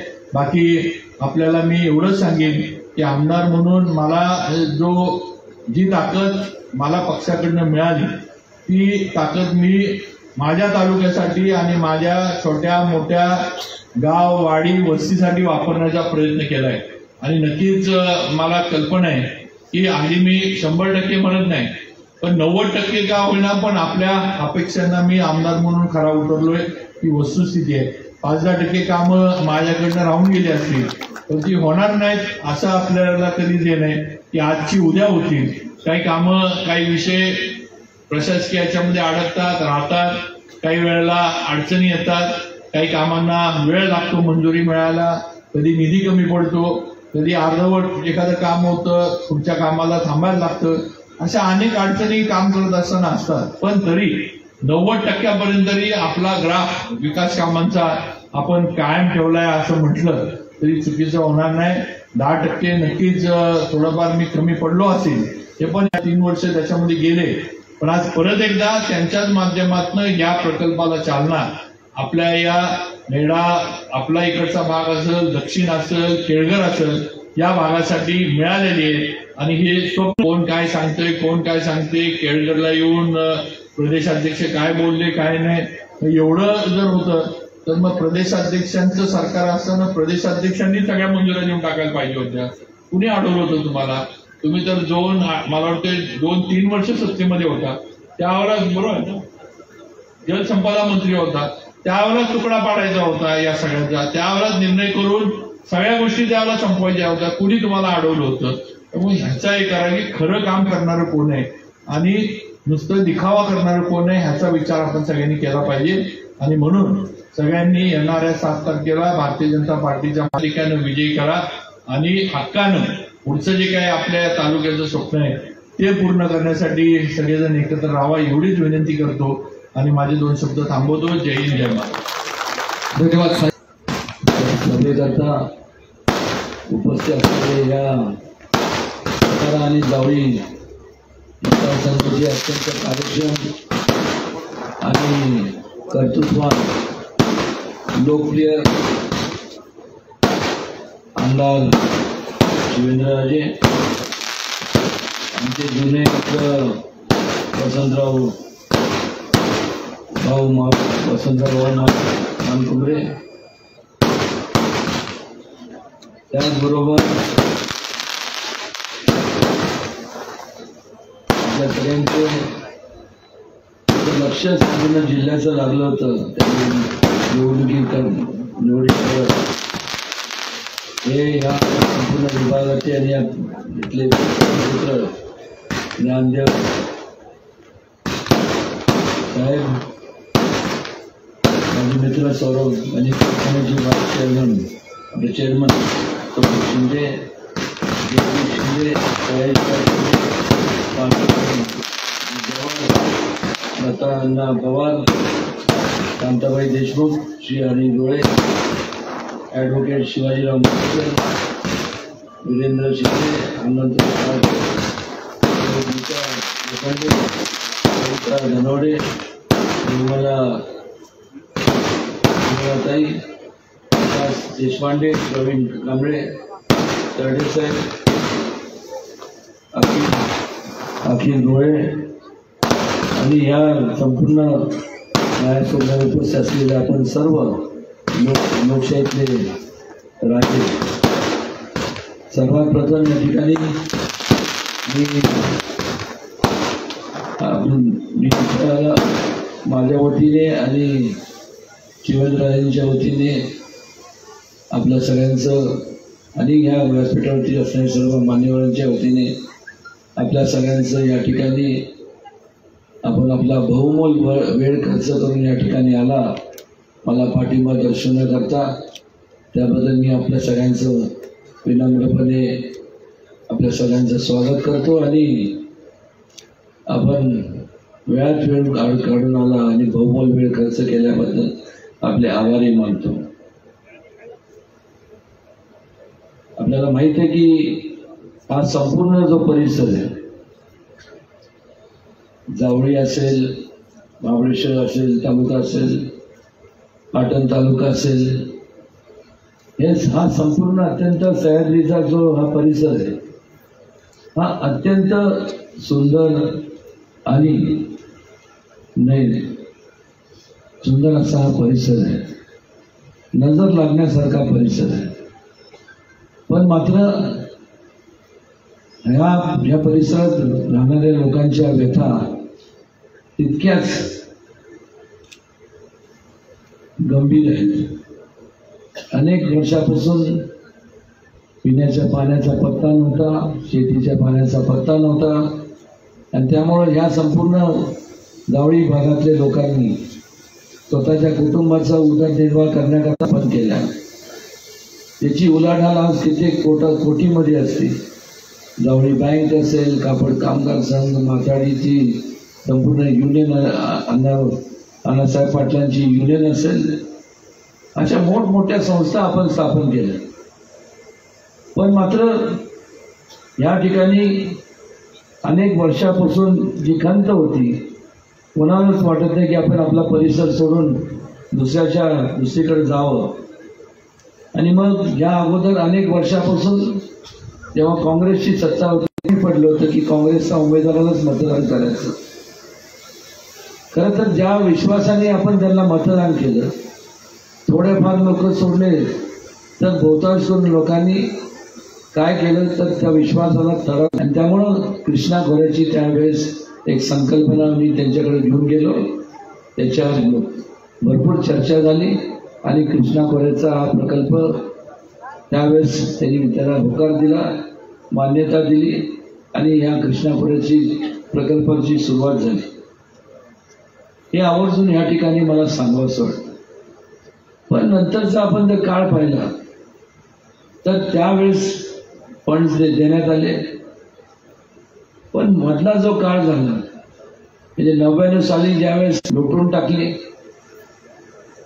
आणि मग 1, 2, 3 नाही तब्बल 15 वर्षे म्हणजे 3 टर्म सत्ता नव्हती.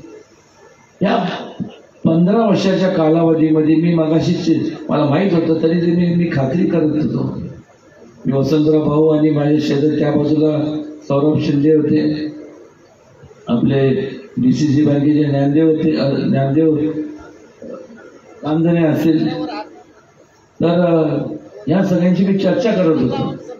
त्यांनी सांगितलं की मी त्यांना विचारलं की आता जे सध्याचे जे विद्यमान उमेदवार आहेत ते त्यावेळेस त्यांच्याकडं सिंचन खातं होतं, त्यावेळेस मऊ हतेकरला किती निधी देण्यात आला. त्यांनी सांगितलं 0. म्हणजे मला समजत नाही, ज्यावेळेस आपण लोकांच्या समोर जातो मत मागण्याकरता, लोकांच्या समोर जातो की बाबा मला मतदान करा, ज्या वेळेस तुमच्या हातात सत्ता होती तेव्हा तुम्हाला तुमचे विचार येतील, त्यांना हे विचारणा करणं गरजेचं आहे. कारण की ज्यावेळेस आपण लोकप्रतिनिधी निवडून देतो त्यावेळेस लोकप्रतिनिधी हे फक्त शोभेकरता नसतात, शोभेकरता नसतात. त्यांचं कामच हे असतं की ज्या लोकांनी आपल्याला आमच्या सरकारला खासदार आणि आमदार म्हणून जेव्हा आपण निवडून देतात तेव्हा आमचं कर्तव्य बनतं की तुमचं संपूर्ण त्या विश्वासाला आम्ही पात्र राहू. आणि मला या ठिकाणी आवर्जून सांगावंसं वाटतं, केलेली कामं जर बघितली तर निश्चितपणे तुमचे लाडके आमदार, आपल्या सगळ्यांचे लाडके आमदार हे त्या तुमच्या विश्वासाला त्या काबिल आहे आणि पात्र राहिले हे आवर्जून या ठिकाणी मला सांगायचं होतं. त्याचबरोबर संपूर्ण परिसरावर जो बंद पडलेला त्यांचं होतं का नाही, हो का नाही, मग मला सांगा त्यावेळेस काय झालं. तो कारखाना बंद पडला, राजकारण झालं आणि मग मला अजून आठवते की वहिनी आणि सौरभ यांचे हे मला भेटले आणि त्यावेळेस त्याचं विकेंद्रीकरण करून सर्वसामान्य माणसांच्या हातात सत्ता स्थान देणं तरच खऱ्या अर्थाने लोकशाही ह्या संपूर्ण देशात खऱ्या अर्थाने नांदणार हा कानमंत्र दिला होता. पण काय लोक त्यांना आपल्या पलीकडे दुसरं काय दिसत नाही. निवडणुका आल्या की बेंबीच्या देठापासून मग डोळ्यात पाणी आणणं आणि सांगणार मी ह्याच मातीतलं आहे, त्याच मातीत आम्ही कुठल्या मातीतले आहोत हे सांगा ना. आज मला सांगा, पण असं समजून चाला की तुम्ही ह्या मातीतले आहात. मग मला सांगा शिवेंद्रराजे ह्या मातीतले नाही का, आम्ही नाही ह्या मातीतले. बरं आता ते सुद्धा मी सोडून देतो, चला मी आणि शिवेंद्रराजे ह्या मातीतले नाही आहे.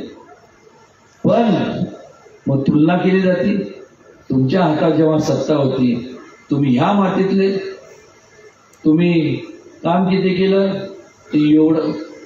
शिवेंद्र ह्या मातीतले, राजे ह्या मातीतले नाही, त्यांनी काम किती केलं एवढं. आता मला सांगा हे कधी होतं. हे बोलण्याच्या गोष्टी असतात. मगाशी शिवेंद्रराजे ती त्यांच्या मी बारकाईने त्यांचं मनोगत व्यक्त करताना मी ऐकत होतो. खरोखर म्हणजे त्यांनी आज त्यांचं आयुष्य समाजसेवेला त्यांचे म्हणजे आमच्या काकांपासून आजपर्यंत संपूर्ण आयुष्य आमच्या घराण्यांनी, मी देखील, आम्ही सर्वांनी, आमच्या वडील देखील असतील होते त्यावेळेस, पण आम्ही सगळ्यांनी कधी असा विचार केला नाही. आम्ही जेव्हा कुटुंब म्हणतो तेव्हा कुटुंब म्हणजे माझी बायको, माझे मुलं, आई वडील असं नाही. आमचं कुटुंब म्हणजे तेवढ्यापुरतं मर्यादित नाही. तुम्ही सर्वजण जे आहात ते आमचं कुटुंब म्हणून आम्ही समजतो आणि वाटेल त्या परिस्थितीत तुम्हाला जतन करण्यात तुमचं प्रगती कशी होईल, तुमचे कुटुंबातले जे तरुण आहेत ते भरारी कशी मारतील, हा विचार आमच्या मनात नेहमी असतो. या ठिकाणी मला अजून एक मला या ठिकाणी सांगावं असं वाटतं की जेव्हा तो काळ होता त्यावेळेस भोंडारवाडीचं धरणाची आम्ही त्याचा प्रस्ताव आम्ही तयार केला आणि मग गिरीश महाजनांकडे आम्ही जाऊन त्यावेळेस त्यांनी सांगितलं लवादामध्ये आपल्याला देता येत नाही, पण आपल्याला पिण्याच्या पाण्याकरता आपल्याला त्याची मंजुरी मिळू शकते. त्यावेळेस ती देण्यात आली, पण शिवेंद्र प्रसाद राजे त्यात सुद्धा अत्यंत चिकाटीने त्यांची चिकाटी मानली पाहिजे. ते म्हणले नाही, फक्त पिण्याच्या पाण्यासाठी नाही तर शेतीच्या पाण्यासाठी सुद्धा ह्या लोकांकरता ते पाणी उपलब्ध झालं पाहिजे. आणि मला अभिमानाने सांगावंसं वाटतं ते त्यांच्या परिश्रमामुळं आणि त्यांच्या जे काय जवळचे जे काय मान्यवर असतील ते सर्वांच्या परिश्रमामुळं आज त्या भोंडारवाडीच्या धरणाला त्याची सुद्धा परवानगी मिळाली आणि लवकरच त्या संपूर्ण त्याचं कामाला सुरुवात होईल. खरं तर ज्या वेळेस यांच्याकडं समोरच्या उमेदवारांकडे सिंचन खातं होतं, मऊ मातेकरला फंड्स नाही, जर देऊ शकले असते, दिले नाही. भोंडारवाडीला सुद्धा निधी उपलब्ध करू शकले असते, दिले नाही. म्हणजेच याचा अर्थ की चांगला मुहूर्त त्यावेळेस नव्हता आणि ते हे दोन्ही कामं शिवेंद्रराजेंच्या हस्ते व्हावे म्हणूनच काळ सुद्धा वाट बघत होता आणि त्यामुळं आज हे संपूर्ण घडत आहे. हे करत असताना आपण जेव्हा म्हणतो की बाबा आपल्या या भागातले लोक तर आपण वाचताय, या अण्णासाहेब कैलासवासी अण्णासाहेब पाटलांच्या युनियन माथाडी युनियनमध्ये सुद्धा केली, त्या ठिकाणी सुद्धा म्हणजे तिथं एवढ्या मोठ्या प्रमाणात गैरव्यवहार झाला. आज त्यांचे संपूर्ण तुम्ही दिवशी 500 कोटीचं आणि लोकांची खऱ्या अर्थाने नजर मेली होती, कारण की तेच वाचून लोकांना वाटायचं की बाबा आता काय या लोकशाही हीच लोकशाही म्हणायची, घोटाळा हा लोकशाहीच्या प्रक्रियेचा हा एक भाग झाला आहे. असं नसतं, हा पैसा हा तुमचा आहे. आणि त्या काळात फक्त घोषणा व्हायच्या पण त्याच्यावरती अंमलबजावणी काय व्हायची नाही. आणि म्हणून त्या काळात स्वातंत्र्य नंतरचा काळ पाहिला तर भारतीय जनता पक्षाचे फक्त 2च खासदार होते, अटल बिहारी वाजपेयीजी आणि तुमचे लालकृष्ण अडवाणीजी. आणि 2 वरनं आज परिवर्तन होऊन 2 वरनं आज संपूर्ण देशातला सगळ्यात मोठा पक्ष म्हणून आज भारतीय जनता पक्षाची ओळख आहे. आणि केवळ देशात नाही तर संपूर्ण जगभरात देखील आज सगळ्यात मोठा पक्ष म्हणून आज संपूर्ण भारतीय जनता पक्षाची ओळख आहे. कारण की एक विचारधारा आहे, लोकांच्या हिताची विचारधारा आहे, लोकांच्या विकास कामांनी प्रेरित होऊन संपूर्ण भारतीय जनता पक्ष वाटचाल करत आहे.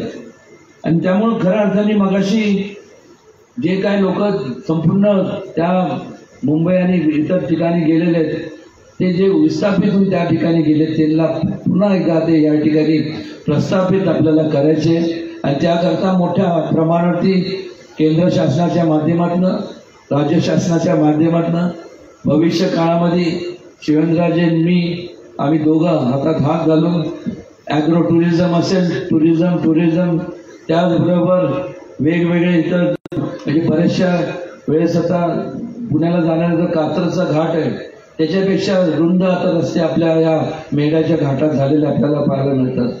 आणि मोठ्या प्रमाणात विकास कामं मार्गी लागलेले आहेत. हे होत असताना संपूर्ण आपण विचार केला पाहिजे की बरेचसे राज्य असे आहेत त्या देशातले केरळ असेल, हिमाचल असेल, हे संपूर्ण जे राज्य आहेत यांचं संपूर्ण त्या राज्याची अर्थव्यवस्था ही संपूर्ण टुरिस्ट इंडस्ट्रीवरती अवलंबून असते. तर मग आपलं हे महाराष्ट्रातलं तसं पाहायला गेलं तर एकमेव हा असं संपूर्ण आपल्याला लाभलेला या संपूर्ण सह्याद्री परिसर आहे. एकमेव संपूर्ण जागतिक नकाशावरती जर कुठलं हिल स्टेशन असेल तर आपल्याला जे इथून वर दिसतं, कारण की जसं खालची बोंडारवाडी तसं वरची बोंडारवाडी आहे, तो संपूर्ण परिसर म्हणजे महाबळेश्वर आणि पाचगणी हे तसं पाहायला गेलं तर एकमेव जागतिक नकाशावरती टुरिझमच्या मॅपवरती एकमेव असं या महाराष्ट्रातलं एकमेव असं हिल स्टेशन म्हणून नोंद आहे. आणि त्यामुळं जास्तीत जास्त टुरिझम इंडस्ट्रीला चालना देण्याचं काम आम्ही करू. काल अनेक लोक नेहमी बोलत असतात, वास्तविकरित्या मी शिवेंद्रराजे आणि या ठिकाणी गांधीला वसंतराव भाऊंला आणि जे काय मग जे मान्यवर असतील त्यांना मी विनंती नाही तर मी तर म्हणतो की हे निवडणुका जाहीर काळ संपल्यानंतर एक बैठक घेऊया. आणि कारण असताना जे माझ्यावरती काल मला माहीत नाही का मी तर काही कोणाला त्रास देत नाही, पण कारण असताना तोंडसूक घेण्यात आलं की त्या ठिकाणी आम्हाला शिक्षणाचं कर्ज आम्हाला मिळण्याकरता बाधा येते, पीक कर्जासाठी पण बाधा येते, वारस नोंदीसाठी बाधा येते. माझा ह्याला कुठंही माझा त्याला माझा नकार नाही आहे. तुम्ही सांगा कसं करायचं, काय करायचं ते सुद्धा आपण पसंत करून घ्या. त्यामुळं तुमच्या कुठल्याही विकासाच्या जे दिशेने तुम्ही वाटचाल करणार आहात त्यात कुठेही माझं आडवं पाऊल कधीच नव्हतं आणि कधी नसणार आहे हे आवर्जून या ठिकाणी मला नमूद करावंसं वाटतं. आणि वेळ बराच राहिला त्यामुळे मी फार काय बोलत नाही, पण बोंडारवाडीच्या तिथं सुद्धा देखील आपण सगळ्यांनी सहकार्य करावं. आणि एक मला कळत नाही की काल या ठिकाणी त्या पक्षाचे प्रदेश अध्यक्ष देखील आले, ते काय बोलले त्याला मला माहीत नाही नेमकं त्यांना काय बोलायचं होतं. किंबहुना या ठिकाणी झालेले रस्ते, सुंदर रस्ते आणि संपूर्ण डेव्हलपमेंट जी झाली ते पाहून त्यांचं सुद्धा, कारण की सध्याचे त्यांचे जे उमेदवार आहेत त्यांनी सांगितलं असेल की तिथं काय झालं नाही, काम नाही, हे नाही, ते नाही. पण जेव्हा त्यांच्या पक्षाच्या अध्यक्षांनी ज्यावेळेस बघितलं त्यावेळेस ते सुद्धा कुठल्याही मी सौरभ शिंदेशी विचारत होतो की नेमकं त्यांच्या ह्या तिथं थोड्याफार म्हणजे सभा तर म्हणता येणार नाही, पण मीटिंग सुद्धा म्हणता येईल. छोटीशी जसं पारावरची बैठक असती, त्या पारावरच्या बैठकीत नेमकं काय बोलण्यात आलं तर ते म्हणले की त्यांनी सांगितलं की तुमचे सध्याचे जे उमेदवार आहेत महायुतीचे ते नेमके कुठं असतात. मला त्यांना एकच सांगायचं आहे, मी कुठं जरी असलो तरी लोकांच्या विकासाच्या कामातच असतो. तुम्ही कुठं असता तेवढं मला सांगा, कारण की तुमच्या हातून ज्यावेळेस तुम्ही ह्या देत या भागाचं प्रतिनिधित्व केलं, असं ठोस काम काय केलं. आणि मला अजून आठवते की त्यावेळेस संपूर्ण एक मात्र केलं, भूल थापा, डोळे मारणं, चिमटा काढणं, असं करणं, तसं करणं, तू इकडे ये, तिकडे ये, मुंबईला ये. आणि ते मुंबईला येऊनच निम्म्याच्यावर इथं घाईला आले. पण मात्र या ठिकाणी आपण भूलथापांना बळी न पडता आपण विचार करणं गरजेचं आहे. या ठिकाणी उदयनराजेंना मत का द्यायचं आणि का नाही द्यायचं याचा सुद्धा तुम्ही विचार करणारच नाही. आज मला सांगा, महायुतीची ज्या माध्यमातून जे प्रगतीचे कामं होतात आहे, एक प्रकारचं संपूर्ण भारतीय जनता पक्षाच्या मोदीजींच्या नेतृत्वाखाली महिलांचं सक्षमीकरण असेल, तरुणांना एक प्रकारचं मोठं दालन उभं केलं इनोव्हेशनच्या खाली. मेक इन इंडियाचे प्रोजेक्ट्स आता आपल्याला पाहायला मिळतात. इन्फ्रास्ट्रक्चर या ठिकाणी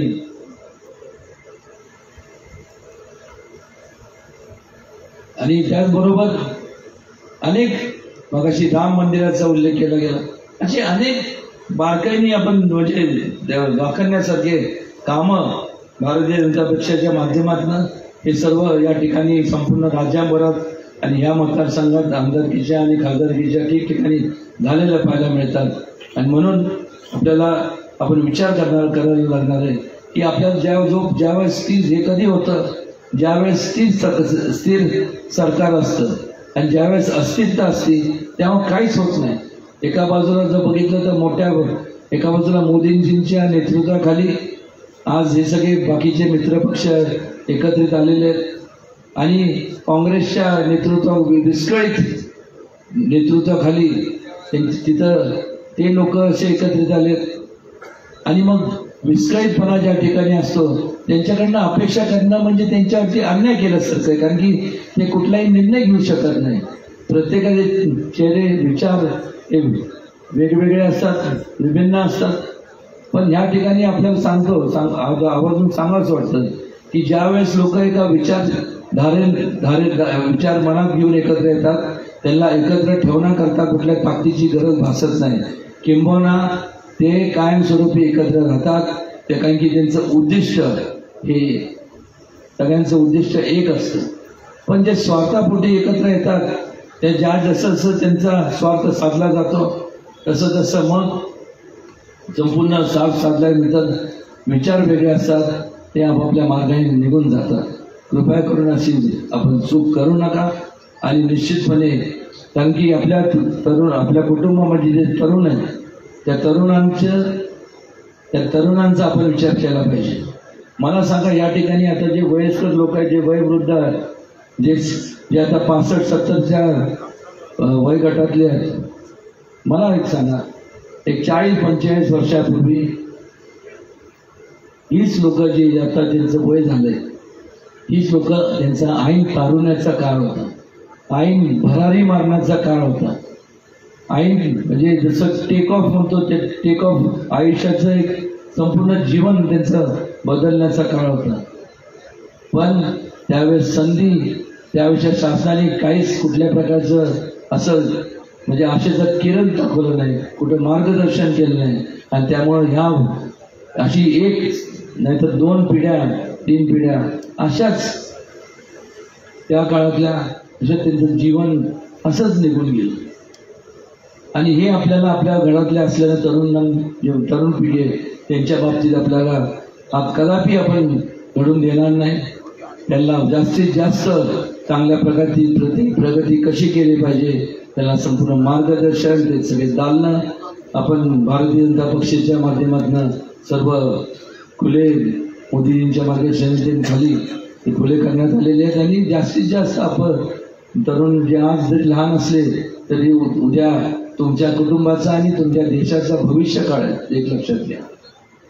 आज त्यांचा विचार आपल्याला करायचा आहे आणि हे करत असताना कुठेतरी एकी असली तरच हे सगळं होऊ शकतं।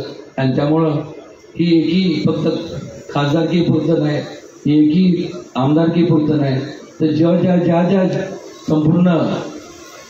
संपूर्ण स्थानिक स्वराज्य संस्था असतील त्या ठिकाणी सुद्धा योग्य त्या संपूर्ण उमेदवारांना तिथं उमेदवारी दिली जाईल। कारण की जेव्हा आपण लोकप्रतिनिधी म्हणून कुठल्याही स्थानिक स्वराज्य संस्थेमध्ये निवडून जातो त्यांच्या जसं आमची खासदार म्हणून जबाबदारी, शिवरायांची आमदार म्हणून जबाबदारी, तशी तुमची ZP पंचायत समिती वेगवेगळ्या जे काय नगरपालिका नगरपंचायत ह्या संस्थांच्या माध्यमातून तुमच्या हातून सुद्धा जास्तीत जास्त लोकांच्या हिताचं कार्य घडून यावं ही त्याच्या मागची सगळ्यांची कल्पना आहे। आणि या ठिकाणी मला एवढंच सांगायचं वाटतं की काही लोकांना भरपूर वेळ असतो, काम करायला वेळ नसतो, पण